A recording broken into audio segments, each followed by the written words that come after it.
In today's video, I'm going to teach you how to copy a response in ChatGPT.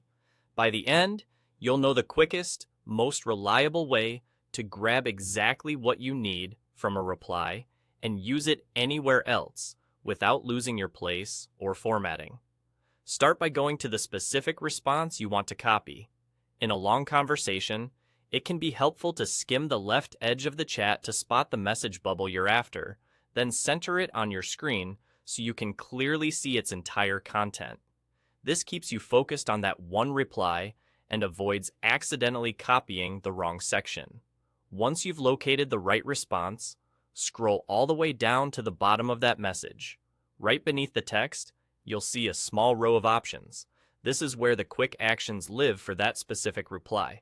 Take a moment to pause on that area so everything loads and becomes visible. Now, look for the icon that shows two overlapping squares. That's the copy option. It's designed to copy the entire content of that single response in one click, so you don't have to manually highlight text or worry about missing a line.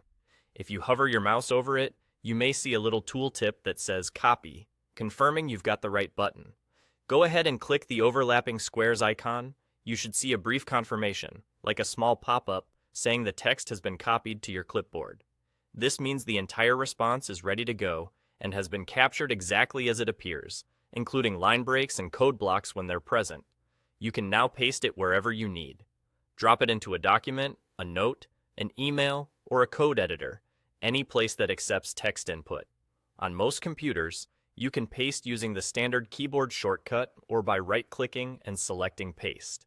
If you're moving it into a tool that supports formatting, the structure of the response often carries over cleanly, which makes it easier to read and share. A couple of quick tips as you paste.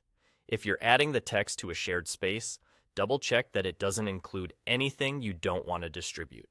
Also, if you're compiling multiple responses, paste each one as you go, so everything stays organized by topic. That's it. By going to the response, scrolling to its bottom, clicking the two overlapping squares, and pasting where you need, you'll save time and keep your content clean and consistent. Thanks for watching, and happy copying.